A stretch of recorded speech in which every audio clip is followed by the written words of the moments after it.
classes. I'm Harneet Kaur and we were reading about the indicators of economic growth and development in class 12th of the GSB textbook. Okay, तो हमने पिछले 3 से 4 video lectures इस chapter पे हम बना चुके हैं. This is the 5th video lecture of this chapter and हमने जो पिछले वीडियो लेक्चर्स है उसमें हमने PQLI तक पढ़ा है कि PQLI क्या है, बट उसका हमने सिर्फ ऊपर से बेस पढ़ा था.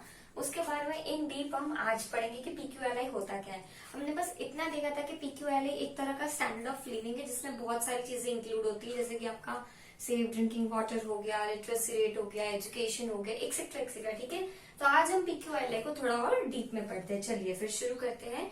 जो PQLI है, वो जो टर्म है और वो जो पूरा इंडिकेटर है, वो एक इकोनॉमिस्ट थे डेविस मॉरिस करके, उन्होंने निकाला था.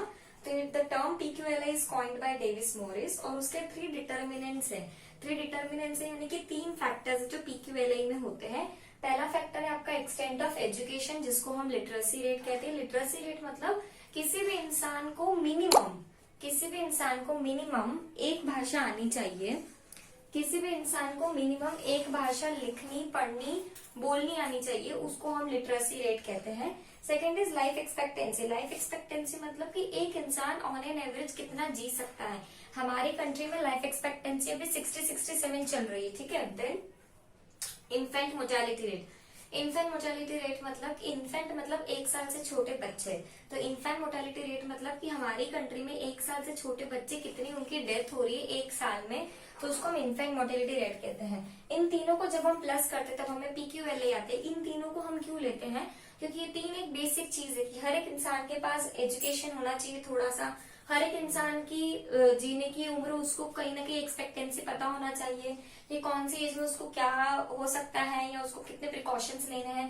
तीसरा इन्फेंट मोर्टेलिटी रेट कि हमारी कंट्री में बच्चे कितने मर रहे हैं. ठीक है, तो इन 3 डिटर्मिनेंट्स को हम प्लस करते हैं तो हमारे पास PQLI आता है. अब बात यह आती है कि हमने ये सिर्फ 3 फैक्टर्स क्यों लिए. Reasons for these 3 factors. हमने सिर्फ यही 3 फैक्टर्स क्यों लिए? तो पहला है कि डिपेंडेबल डेटा, कि ये हमें एक डिपेंडेबल डेटा से मिलता है, क्योंकि ये जितनी भी 3 चीजें हैं ये हमें सही जैसे हमने पर कैपिटा इनकम देखा था, तो पर कैपिटा इनकम इतनी एक्यूरेट नहीं होती, क्योंकि अगर एक इंसान 0 रुपीज कमा रहा है फिर भी ऑन एन एवरेज उसकी 1000 या 2000 रुपए गवर्नमेंट अपने डेटा में दिखाती, तो पर कैपिटा इनकम नहीं. तो अल्टीमेटली ये जो 3 डेटा है बहुत डिपेंडेबल होते हैं, बहुत रिलायबल होते हैं. दूसरा कि ये जो फैक्टर्स है, ये जो 3 फैक्टर्स है, ये रिजल्ट्स बताते हैं ना कि एफर्ट्स बताते हैं. ये अल्टीमेटली रिजल्ट बताते हैं कि कितना हमारी कंट्री में डेवलपमेंट हो चुका है या हो रहा है ना. तीसरा के फैक्टर्स आर प्रोडक्ट बेस्ड. ये जितने भी फैक्टर्स ये प्रोडक्ट बेस्ड है. ये product based in the sense कि इसमें से हमें कुछ ना कुछ अच्छा ये चीज मिलता है. ठीक है, so this was the 3 determinants and reasons for the 3 factors. अगर PQLI का एग्जाम में क्वेश्चन आता है तो फॉर श्योर 4 या 5 मार्क का आएगा एंड उसमें आपको पूरा इन डिटेल 3 से 4 पेज भरने हैं. ठीक है, next is calculation of PQLI कि PQLI को हम कैसे कैलकुलेट करते हैं. तो पहला है कि हम इसमें क्या करते हैं कि जितने भी फैक्टर्स, कितने फैक्टर्स है, 3 फैक्टर्स है, उन 3 फैक्टर्स को हम 100 तक का वेट देते हैं. 100 तक का वेट देते हैं मतलब टोटल मार्क्स हम उसको आउट ऑफ 100 मानते हैं एंड देन उनकी परफॉर्मेंस के ऊपर हम 0 से 100 उनको रखते हैं कि किसके पास 0 मतलब 0 से 100 के उसमें जैसे हम एग्जाम में होते तो हमारे टोटल मार्क्स होते हैं 25 मार्क का पेपर, राइट.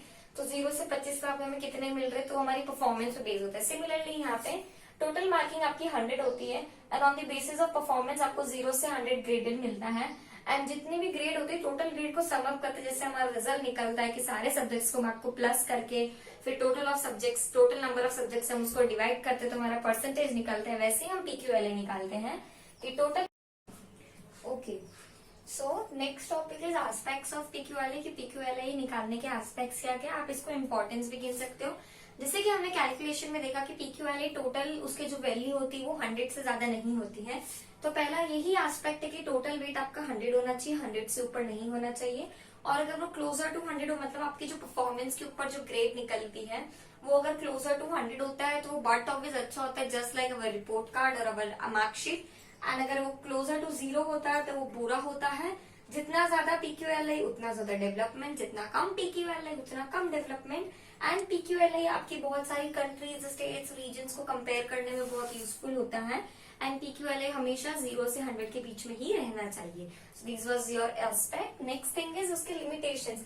अब हमने जैसे स्टार्टिंग में देखा कि PQLA में सिर्फ 3 डिटर्मिनेंट्स है, सिर्फ 3 फैक्टर्स है, तो ये उसका एक लिमिटेशन बन गया कि वहां पे हम सिर्फ 3 फैक्टर्स की बात करते हैं, 3 फैक्टर्स के अलावा हमें और कुछ दिखाई नहीं देता है, तो वो एक उसका लिमिटेशन है क्योंकि हम बाकी चीजों को इग्नोर कर रहे हैं. ठीक है.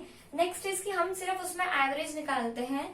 अगेन वही चीज आ गई पर कैपिटा इनकम, जैसे कि हम एवरेज निकाल रहे हैं तो कहीं ना कहीं हमें रियल वैल्यू हर एक चीज की, हर एक रीजन की छुप रही है. ठीक है. Next is not right. अब सही नहीं होता है कि हर मार्क्स को हम हर पेपर को हम 100 मार्क्स का रखें. कुछ कुछ होते हैं मतलब जो 50 के लायक है उसको हम 100 नहीं रख सकते हैं.